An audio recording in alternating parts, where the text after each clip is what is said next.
Vous faites bien de nous faire confiance, Madame, Messieurs. Nous nous retrouvons pour parler d'une question d'actualité. Nous allons revenir en 2018 lors du scrutin des élections qui se sont tenues en 2018. Pour ceux qui suivent l'actualité, vous avez suivi que Corneille Nangaa, l'ancien président de la Commission électorale nationale indépendante, CENI en sigle, qui s'est prononcé sur les scrutins de 2018. Il a fait des révélations par rapport à ce qui s'était passé en 2018. Et nous, dans l'invité du jour aujourd'hui, nous avons choisi un sujet qui dit « Compromis à l'africaine de 2018 ». Quelles sont les retombées du point de vue juridique, du point de vue de la loi? Et pour mieux éclairer l'opinion là-dessus, nous avons approché pour vous Jerry Mbayo, qui est juriste et qui est avec nous dans ces studios, à qui nous disons bienvenue. Merci. Alors, Maître Jerry Mbayo, vous êtes juriste, vous avez suivi les déclarations de Corneille Nangaa sur les scrutins de 2018. Quelle est la lecture que vous, en tant que juriste, vous faites par rapport à ces révélations? Bon, merci Madame Grace. Ces révélations de M. Corneille Nangaa, il faut d'abord noter, comme vous l'avez dit tout à l'heure, qu'il s'agit de l'ancien président de la CENI, c'est-à-dire la personne qui a participé à l'avènement d'une alternance démocratique, entre guillemets, et transparente, entre guillemets, parce que à la lumière de ces nouvelles déclarations, il y a autant d'éléments qui sont remis en cause. Et il faut aussi remettre ces déclarations-là dans leur contexte, c'est-à-dire qu'il s'agissait pour Corneille Nangaa d'annoncer sa candidature pour les présidentielles de 2023 et à l'occasion de quoi il a fait cette déclaration qui pour certains est assez surprenante et pour d'autres n'est que ordinaire dans la mesure où certains avaient déjà fortement contesté les résultats publié par lui et ayant donné comme président Félix Tshisekedi. Et de l'autre côté, il y a ceux qui estiment que c'est un non-événement du fait que, bon, voilà, il ne s'agit pas de M. Corneille Nangaa en tant qu'individu, disons, il ne s'agit pas de Corneille Nangaa comme seule personne pouvant établir la vérité des urnes, mais il s'agissait plutôt de l'institution CENI qui a publié les résultats provisoires qui ont été ensuite confirmés par la Cour constitutionnelle qui est l'instance habilitée à le faire.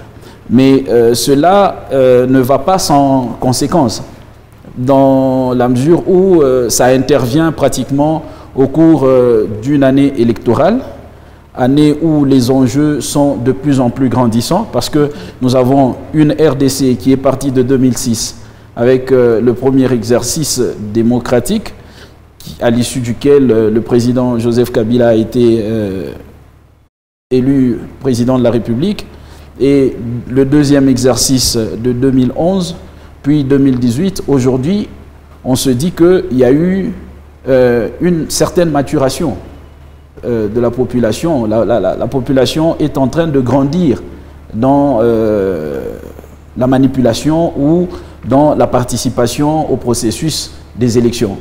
Donc ça signifie qu'aujourd'hui, cette déclaration peut susciter une interrogation dans le chef de la population qui va finalement se demander qu'est-ce qu'il en sera des élections auxquelles c'est ça même la grande question encore. Parce que nous posons, il a dit c'était un deal, selon Corneille Nangaa, c'était un deal politique, il l'a bien précisé. Alors nous demandons quelles peuvent être les conséquences juridiquement parlant de cette déclaration, surtout qu'on ne doit pas l'oublier, Corneille Nangaa a annoncé sa candidature aux élections présidentielles de 2023. En même temps, il fait ces révélations. Est-ce que ça aura de l'impact sur sa personne du point de vue juridique? D'abord, il faudra rappeler que nous sommes au lendemain des visites du pape François et du président Emmanuel Macron. Et tous les deux ont fustigé l'absence de la justice dans le processus démocratique, le processus électoral. Pour tous les deux, ils ont évoqué l'adage selon lequel la justice élève une nation. Si la justice était respectée dans notre pays, je pense que point ne serait besoin pour tous les deux de faire allusion à cela. Mais si aujourd'hui, tous ces hôtes de marque reviennent sur l'aspect justice, c'est que quelque part il y a malaise. Et ce malaise-là fait que aujourd'hui, la République démocratique du Congo ne soit pas sérieusement considérée au niveau du concert des nations.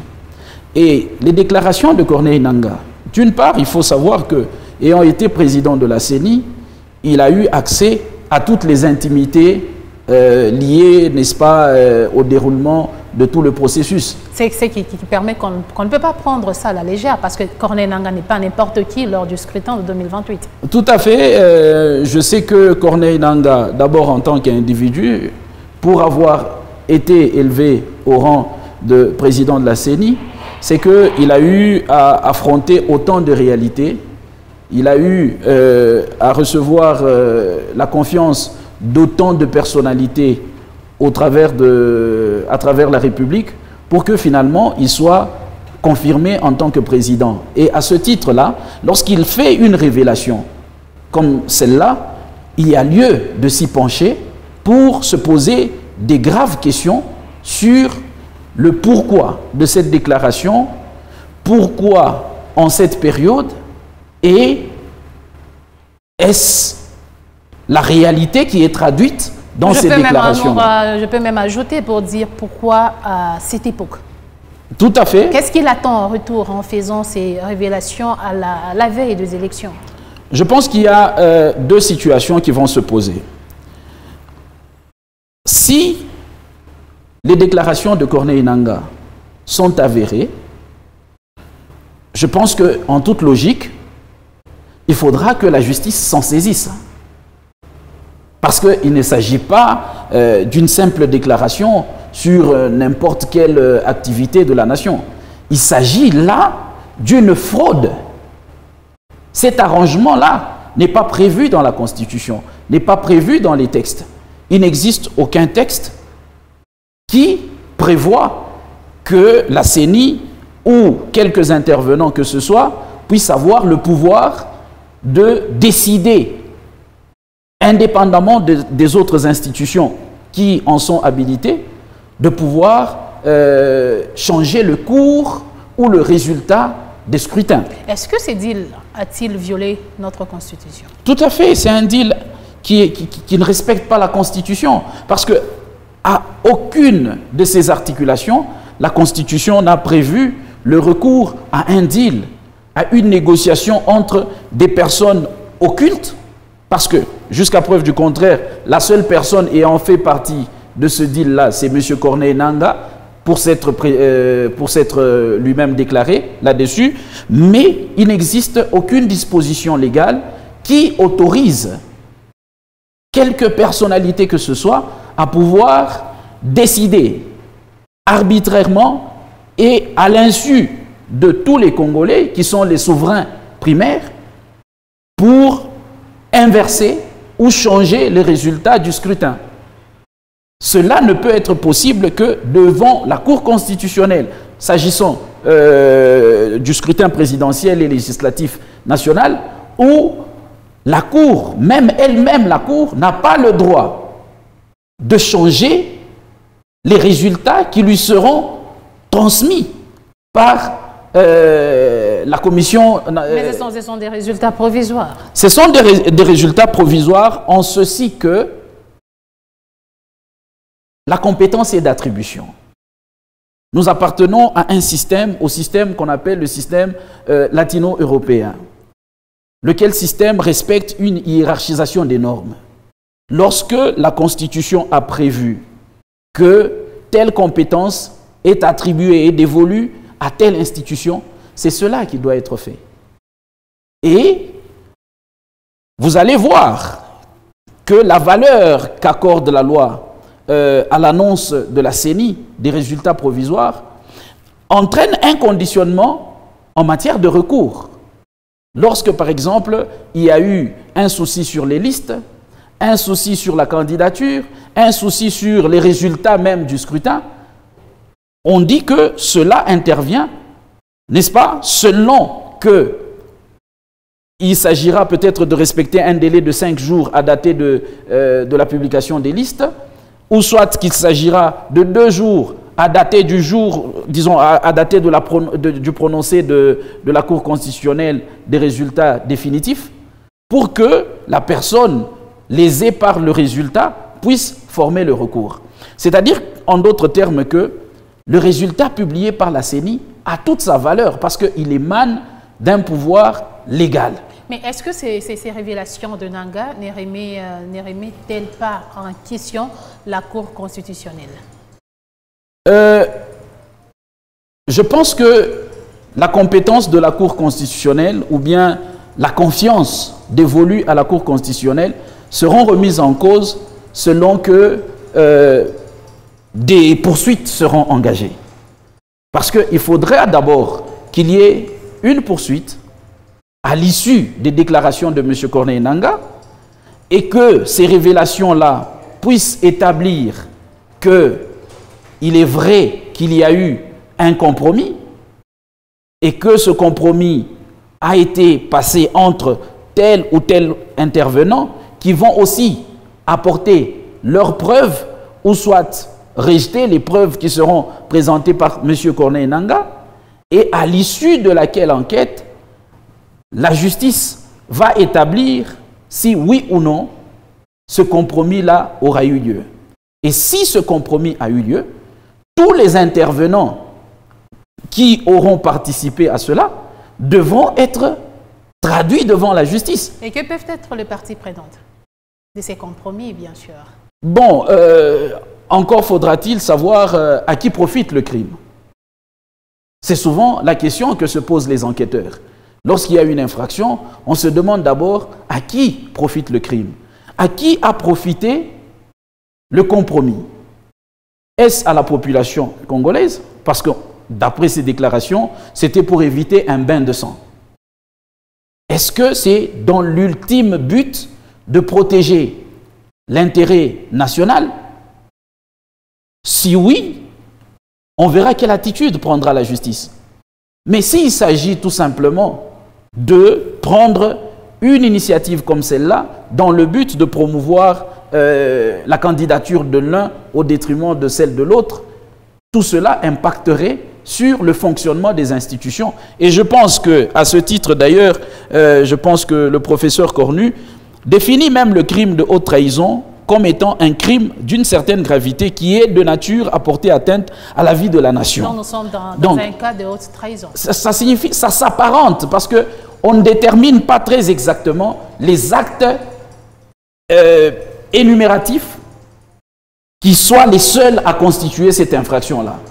Mais c'est en vertu de la gravité de l'acte par rapport à son impact sur la vie de la nation que le magistrat pourra déterminer qu'il s'agit, oui ou non, d'une haute trahison. Mais s'agissant de la question en présence, il s'agit là de changer le cours de toute la vie de la nation en proclamant une personne autre que celle qui aurait dû l'être. Pour ne reprendre que les termes de Corneille Nangaa, qui estime, parce que s'il révèle qu'il y a eu compromis pour que le président Félix Tshisekedi soit désigné à la haute fonction de la présidence, c'est que, en d'autres termes, c'est quelqu'un d'autre qui a eu le plus de scrutin, mais qui, par nécessité de cet arrangement-là, a dû perdre son droit au profit de ce que lui-même a appelé éviter un bain de sang. Voilà, Jerry Mbayor, vous êtes juriste. Alors, en tant que juriste, de quoi reprochez-vous la Cour constitutionnelle dans cette affaire? Est-ce qu'elle a une responsabilité? D'abord, en tant qu'avocat, j'ai l'obligation, j'ai prêté serment de respecter les cours et tribunaux. C'est-à-dire que je ne peux pas avancer n'importe quelle déclaration à l'endroit de ces institutions-là qui sont censées assurer la sécurité et la tranquillité de tout le monde. Aujourd'hui, si nous voulons nous exprimer sur la Cour constitutionnelle, nous risquons de lui prêter des intentions. Parce qu'il faudrait avoir les preuves nécessaires qui pourraient nous déterminer. Mais de quelles preuves avons-nous besoin? Parce que Nanga n'est pas n'importe qui. Il fut le numéro 1 de la CENI. Quand il l'a dit, on n'a pas besoin d'autres preuves. Oui, c'est-à-dire, il a fait une déclaration isolée. C'est sa propre déclaration jusque-là qui n'a pas encore été examinée par les instances. Encore faudra-t-il que cette déclaration-là soit donne lieu à l'ouverture d'un dossier et que de l'examen de celui-ci, des responsabilités soient établies et que ces responsabilités-là soient de nature à engendrer peut-être une conclusion qui mettrait en péril la confiance due à la Cour constitutionnelle. Je pense que ce n'est qu'à ce titre-là que nous serons en mesure de voir si la Cour constitutionnelle inspire confiance ou pas. Mais sinon, je pense que la vérité des urnes a été confirmée par la Cour constitutionnelle, qui est la seule voie reconnue par les textes pour le faire. Alors, cette façon de faire, aujourd'hui, nous allons vers les élections de 2023, mais entre-temps, on nous parle d'un deal politique qui a eu lieu aux élections de 2018. Est-ce que cette façon de faire ne remet pas en question la crédibilité des résultats publiés en République démocratique du Congo? J'espère que vous l'avez suivi lors de la conférence de presse tenue par le président Félix et son homologue français, Emmanuel Macron, à l'issue de laquelle conférence, une journaliste française a dû poser une question très embarrassante dans laquelle elle fera allusion au terme compromis à l'africaine. Au fait, il n'y a pas de fumée sans feu. D'où vient-elle pour en arriver à la conclusion du compromis à l'africaine? Certes, quelque part, le président de la République a eu raison de sursauter pour dénoncer une sorte de discrimination, une sorte de méthode tendant à indexer les manières de gouverner des présidents africains. Mais certes aussi, quelque part, c'est nos gouvernants africains qui leur donnent des raisons de pouvoir en arriver à de telles conclusions. Parce que, soit dit entre nous, une révélation comme celle de Corneille Nangaa, qui intervient en la période la plus cruciale où le président reçoit Emmanuel Macron sur des questions assez sensibles de la vie de la nation, où il déclare, lui qui a été président de la CENI, que le résultat ayant conduit le président au sommet de la nation sont issus d'un compromis. Alors que les textes ont déjà prévu le mode par lesquels on acquiert le pouvoir, les modes par lesquels on exerce le pouvoir et les modes par lesquels on perd le pouvoir. Mais si on recourt à des modes autres que ceux qui sont prévus par la loi, c'est à ce moment-là que les autres analystes faisant une comparaison entre la manière dont le pouvoir se passe en Occident et la manière dont le pouvoir se passe ici en Afrique, on se dit que là-bas on respecte les textes. Une fois que le mandat prend fin, l'institution chargée de publier les résultats les publie et il y a alternance. Mais ici, lorsqu'on recourt à des compromis tels que le déclare Nangaa, on donne raison à ces personnes qui nous critiquent de dire en toute légitimité que nous recourons à des compromis à l'africaine. Merci Djerim Bayo d'avoir répondu à notre invitation. Je signale que vous êtes juriste au Lualaba. Et madame, messieurs, c'est la fin de cette émission d'aujourd'hui, invité du jour. Je vous retrouve très prochainement et restez en compagnie de Mikouba Télévision et Radio.